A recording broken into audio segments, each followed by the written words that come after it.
नमस्कार. प्रथम मी अमरेंद्र भास्कर मराठी बालकुमार साहित्य संस्था पुणे याच्या वतीने राजेंद्र अत्रे यांचा सत्कार करू इच्छितो.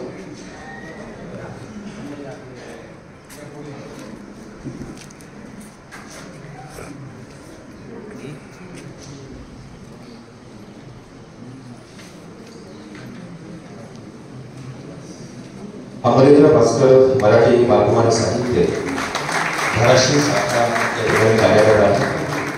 या शाखेच्या उद्घाटनाच्या निमित्तानं राजेंद्र लाखे सरांचं आपण ऐकलं होतं. आज त्यांना विनंती आहे की आपण या ठिकाणी आपलं सविस्तर मनोगत व्यक्त करावं.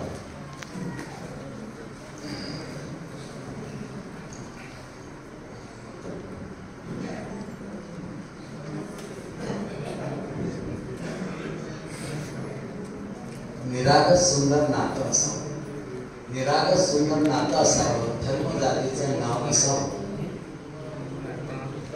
ईर्ष्या नसावी, मत्सर नसावा, त्या स्नेहाला मैत्री म्हणा. हे मैत्रीचं नातं अत्रे सर आणि आमचं हे साधारणतः खूप वर्षापासून चालत आहे. आणि ह्या मैत्रीच्या नात्याने आपण सर्व, मी पण इथे आलो आहे आणि आपणही सर्व इथे आलो. व्यासपीठावर उपस्थित आजच्या आज येऊन गेलेले राणा जगजितसिंग पाटील सर, त्याचप्रमाणे अखिल भारतीय मराठी साहित्य महामंडळाचे अध्यक्ष, महाराष्ट्र साहित्य परिषदेचे कार्याध्यक्ष श्री मिलिंद जोशी आणि वक्ते, त्यांचं आता तुम्ही ऐकलंच आहे, मिलिंद जोशी सर. शिक्षक, आजच्या जे शिक्षक म्हणले की शिक्षकाचे काय भूमिका असायला पाहिजे, काय कसं त्याबद्दल किती कृतज्ञता असायला पाहिजे याबद्दल ज्यांनी सांगितलं. आणि आज मुख्य म्हणजे 11 संमेलनं ज्यांनी करतायत की ही जसं जोशी सर म्हणाले की सोपं नाही, खरंच हे सोपं नाही. ते संमेलन करणारे शिक्षक आमदार आपल्या सर्वांचे म्हणजे विक्रम काळे सर,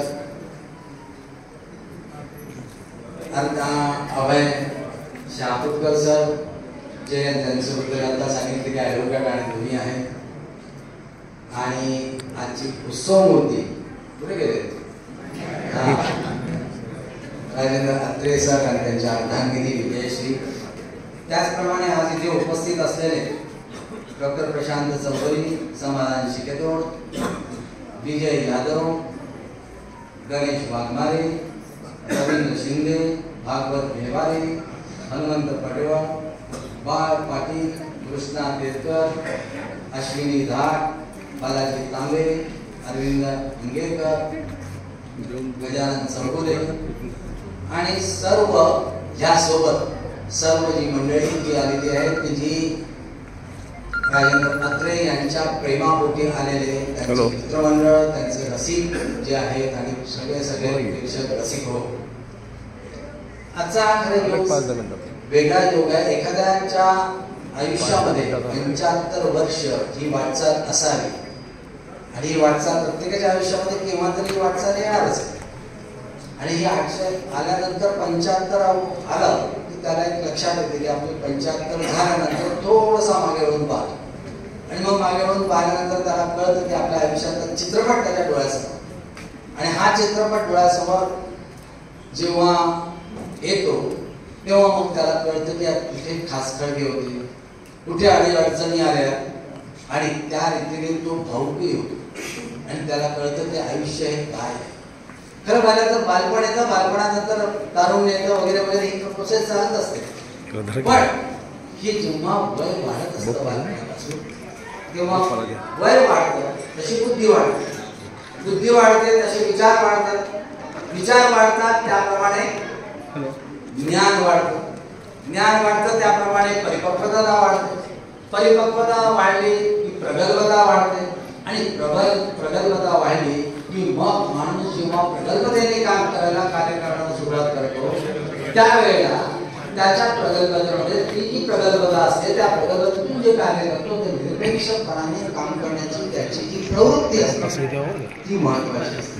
आणि निरपेक्ष वृत्तीने काम करणारे जे आहे ते कारण काय की प्रगल्भताचा कौन थोडा निरपेक्ष वृत्तीकडेच असतो आणि ह्या निरपेक्ष वृत्तीने काम करणारे आजचं व्यक्तिमत्व ज्यांचा वाढदिवस आहे ते म्हणजे राजेंद्र अत्रे सर. या व्यक्तिमत्वाला आज आम्ही मानाचा मुजरा देतो. कारण जसं आपण म्हटलं की आयुष्याला हा आनंदाचा योग आहे, तो मला इथे आणलं आणि इथे तुमच्याशी बोलण्याकरता प्रवृत्त केलं. तर आनंदाचा जो योग आहे त्या योगामध्ये जे आयुष्य असतं, म्हटलं तर आयुष्य छोटं आहे, म्हटलं तर आयुष्य मोठं आहे. आयुष्य छोटं आहे म्हणून तीव्र गतीने जाता कामा नये आणि आयुष्य मोठं आहे म्हणून मंद गतीने जाता कामा नये. त्यातला आपला समन्वय आपल्याला साधायचा असतो आणि जो तो आपला संबंध जो समन्वय आहे तो प्रत्येक जण त्याप्रमाणे साधत नाही. पण जसं बाबा बोरकरांनी म्हटलेलं आहे,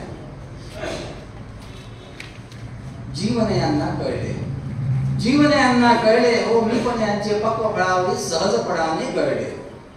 मी पण जेव्हा गळतो आणि मी पण गळायला फार वेळ लागतो. मी पण एकाएकी कळत नाही. जेव्हा तारुण्य असतं, रक्त गरम असतं, रक्त सळसळत असतं, तेव्हा काही मीपणा जात नाही.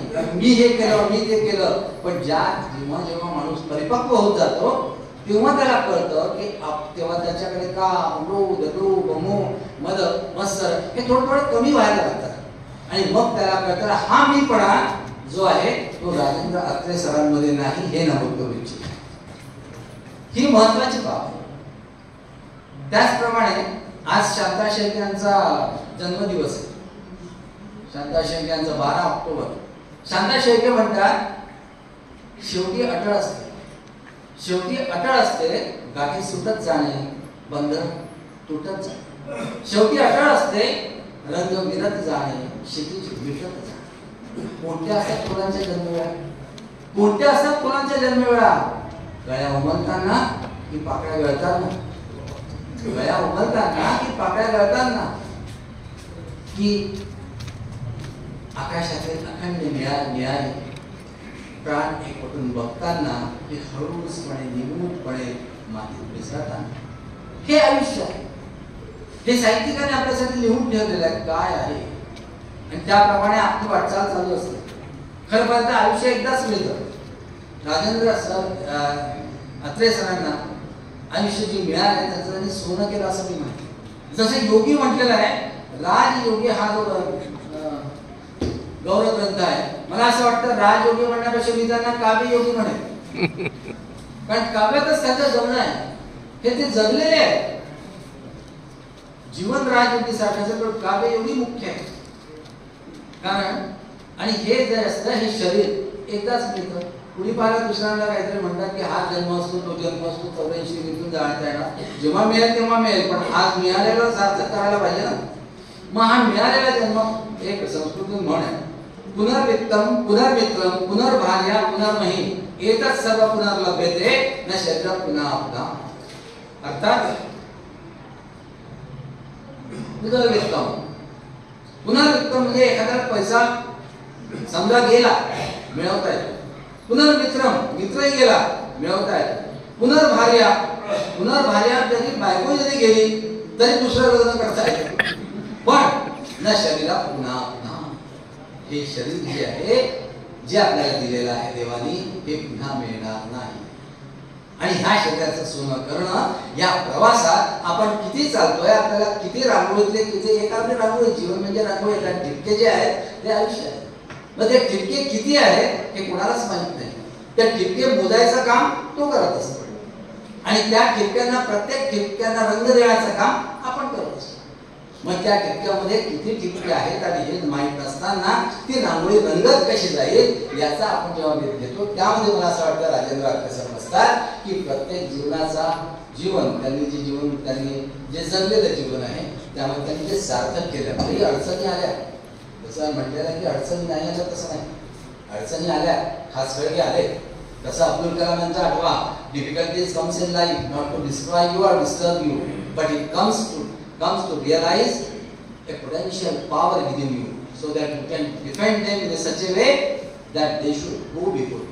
ते तुमच्याकडे झुकल्या, तुमच्या समोर झुकल्या आणि ते समोर झुकताना जेव्हा माणूस जेव्हा कर्तव्य असतो ते समोर झुकवला आणि राजेंद्र अत्रे त्यामधूनही बाहेर पडलेले आहेत. 1972 असं म्हटलं की हा काळ जो झाला जेव्हा की दुष्काळ पडला त्याच्यातूनही ते उभारले आणि आज त्यांनी जीवन जे शिक्षकाचं जीवन सार्थक केलं आहे आणि त्या शिक्षकाच्या जीवनमध्ये कला शिक्षक जे आहे ते कला शिक्षकाचं जीवन त्यांनी सार्थक केलं.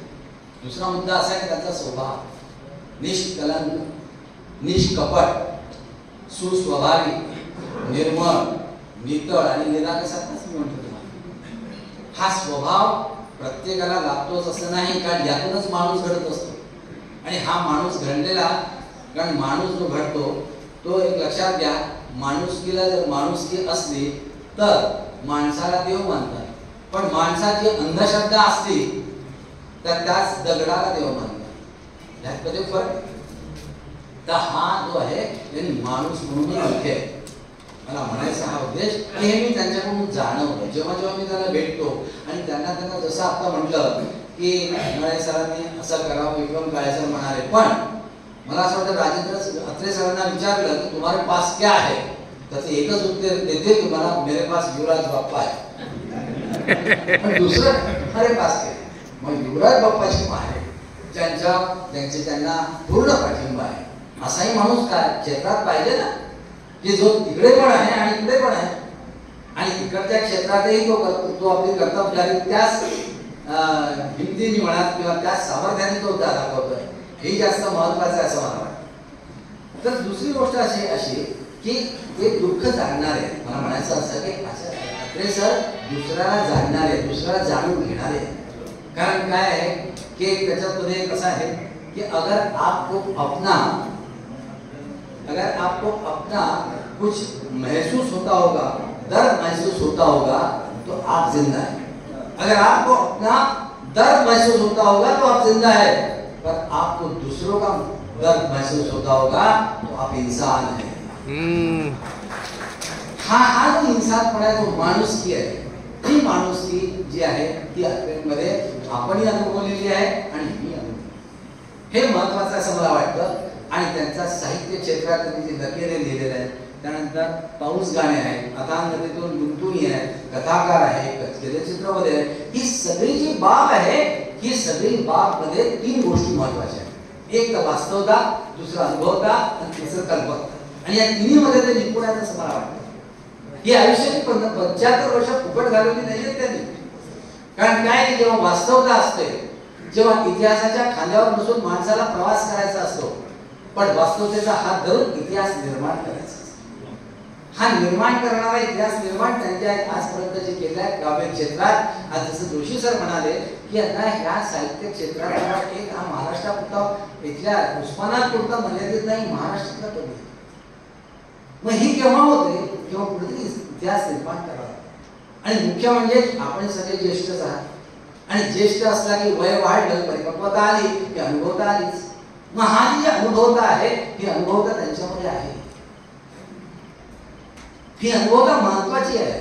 कारण अनुभवाच्या पंखावर स्वार होऊन अनुभवाचा अनुभव घेऊन अनुभवाची अनुभूती घेणे हा विलक्षण अनुभव असतो. हा विलक्षण अनुभव त्यांनी जेव्हा घेतलेला आहे तेव्हा अनुभवाच्या माध्यमातून अनुभूतीपर्यंत जेव्हा ते पोहोचलेले आहेत, तेव्हा कळलेलं आयुष्य काय आहे. सोपं नाही, ती अनुभूती यावी लागते. आणि दुसरं म्हणजे कल्पकतेने ते चित्र काढतात. जी कल्पकता मी ही जाणवली तेव्हा मला 96व्या अखिल भारतीय मराठी साहित्य संमेलन जे वर्धाला झालं त्यावेळेला ती कल्पकताही जाणवली.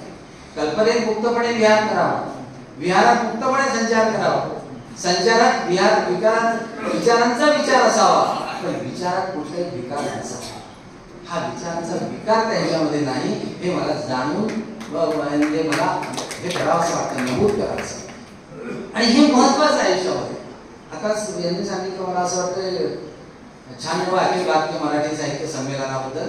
तर त्यामध्ये ते संमेलन होताना कवी कट्टा हा जो भाग आहे त्यामध्ये के.डी. पाटील सर जे कुलपती आहेत डी.वाय. पाटीलचे, ते तिथे आले आणि त्यांनी जाहीर केलं की या कवी कट्ट्यातल्या याच्यात जी काही कवीने सादरीकरण केलंय, 500 कवीने सादरीकरण केलं, त्यामधल्या 96 कविता निवडून त्याचा संग्रह करावा आणि ही जबाबदारी माझ्यावर सोपवली.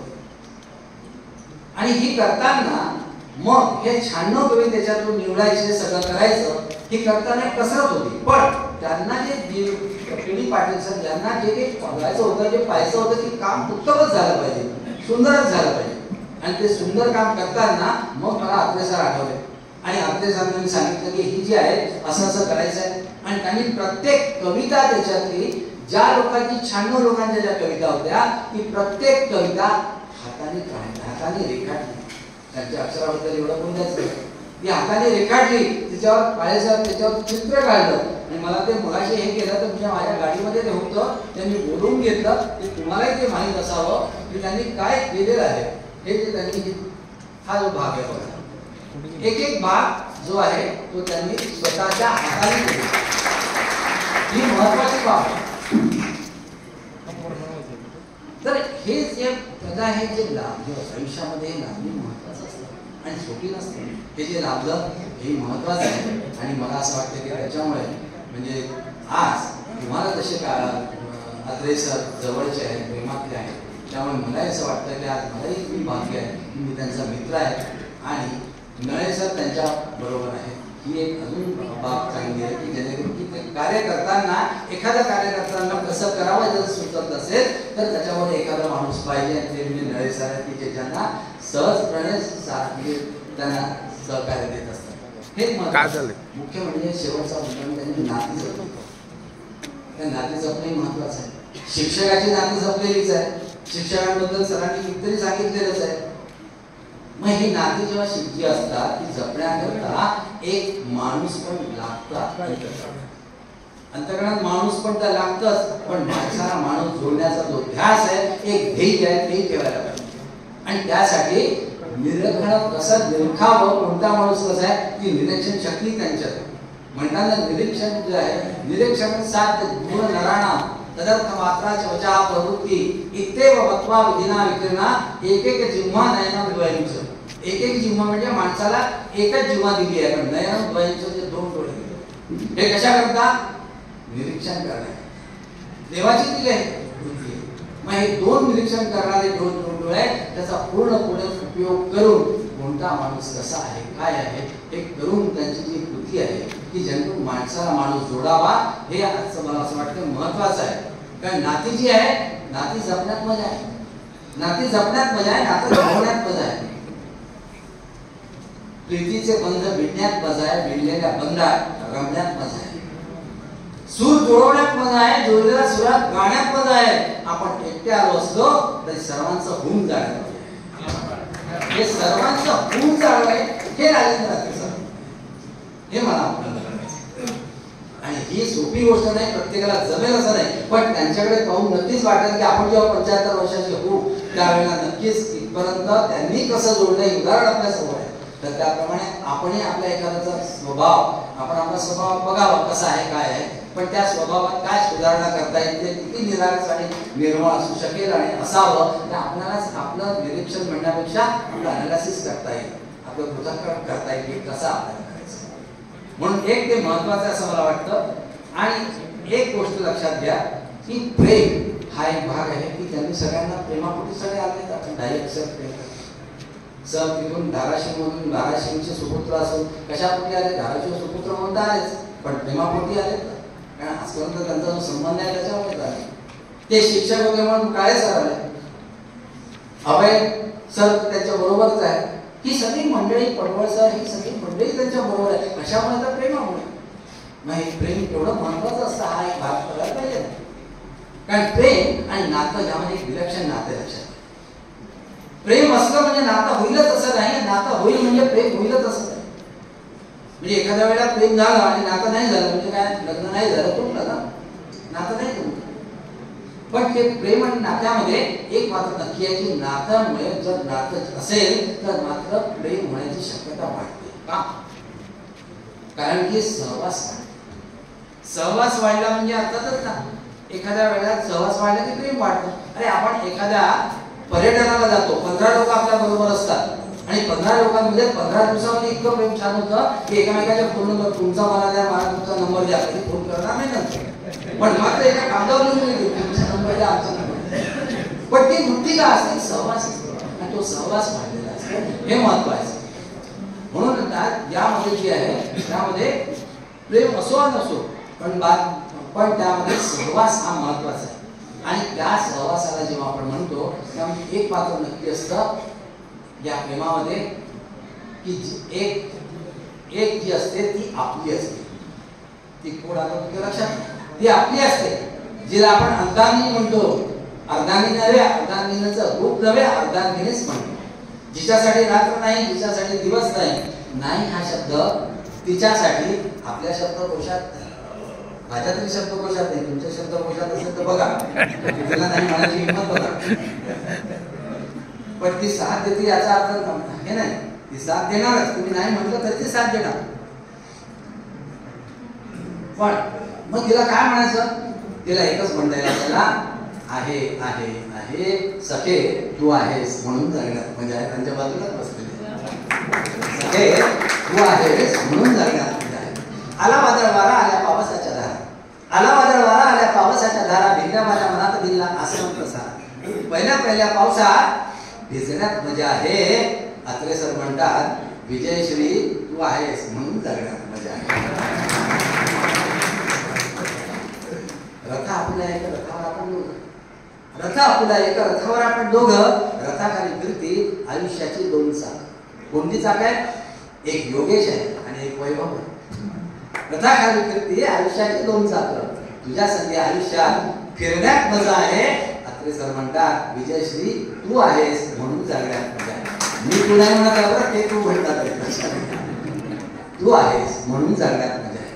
पुरुष माझ्या मनी तुला भेटण्यासाठी, पुरुष माझ्या मनी तुला भेटण्यासाठी, पुरुष तुझ्या मनी माझ्याकडे येण्यासाठी. अशी कशी ही ओढ, अशी कशी ही ओढ, पण ती ओढण्यात मजा आहे. अत्रे सर म्हणतात विजयश्री तू आहेस म्हणून जगण्यात मजा. शेवटचं, नाते तुझे माझे या आभाळाच्या पलीकडे, नाते तुझे माझे या आभाळाच्या पलीकडे, ओलांडून ती रेषा तू आधीच माझ्या. मूल तुझे अनमोल, मूल तुझे अनमोल, पण ते जपण्यात मजा आहे. विजयश्री, वैभव, योगेश, हेमांगी, स्वप्नाली तुम्ही सर्व आहात. ते म्हणतात तुम्ही सर्व आहात म्हणून जगण्यात मजा आहे. तुम्ही सर्व आहात. आज एक आदर्श कुटुंब इथे जे आहे त्याला आपण म्हणतो की जसं जोशी साहेबांनी म्हटलं की सगळ्यांनी मिळून जे आहे ते प्रत्येक माणूस त्याच्यातला आपला अंतःकरण होतं, हे महत्वाचं आहे. आणि असंच त्यांचं आयुष्य मला असं वाटतं बहरत राहावं. आणि अशीच त्यांची साहित्याची वाटचाल जे त्यांनी आतापर्यंत भोगला आहे ते सोडून छान छान आनंद उपभोगायचा आहे. तो आनंद ते उपभोगतात आहे. जसं त्यांनी म्हटलं की पाठलाग ते करत नाही स्पर्धेचा, ते करतात पाठलाग आनंदाचा. तो आनंदाचा महत्वाचा आहे. तर असंच त्यांचं आयुष्य त्यांनी भरत राहावं. आणि त्यांची साहित्यिक वाटचाल आहे इतक्या प्रीतीने आता 75 झाले, त्यामध्ये फक्त मी 25 टाकतो. तो पण चालत राहो. आणि ते त्यांचा आणि तुमच्या समोर आज त्यांना ही शुभेच्छा देण्यासाठी मला जो योग प्राप्त झाला त्याबद्दल तुमचेही मी म्हणजे आभार मानतो. आणि त्यांना पुन्हा एकदा शुभेच्छिक वाटचालीसाठी सदिच्छा ईश्वरचरणी प्रार्थना करतो आणि तेच थांबतो.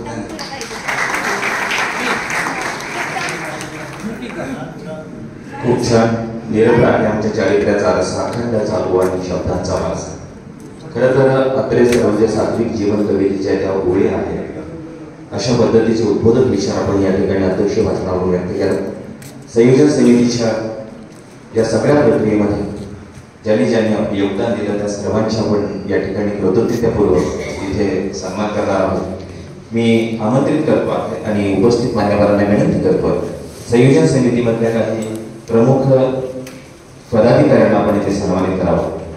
ॲडव्होकेट प्रवीण अत्रे सर आपण मंचावरती यायचं. ॲडव्होकेट प्रवीण अत्रे, गजानन चौगुले सर, देवीदास पाठक,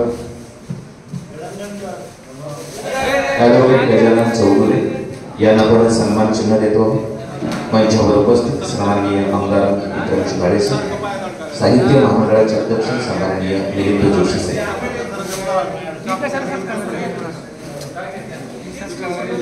सर्वच संयोजन समितीच्या एकेका सदस्यांनी ॲडव्होकेट प्रवीण अत्रे, गजानन चौगुले, यानंतर सन्माननीय आमचे मार्गदर्शक पत्रकार आणि संयोजन समितीचे सदस्य देवीदास पाठक सर, यानंतर मी भागवत घेवारे सरांना आमंत्रित करतो. भागवत घेवारे सर.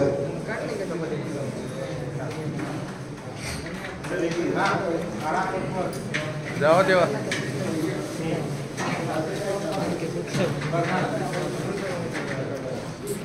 भागवत घेवारे सरांच्या नंतर विशाल शिंगाडे. विशाल कोण राहिला असेल तर शिंगाडे सर्व कोणाचं नाव करायचं राहिलं असेल तर सगळ्यांनी या म्हणून पुढं.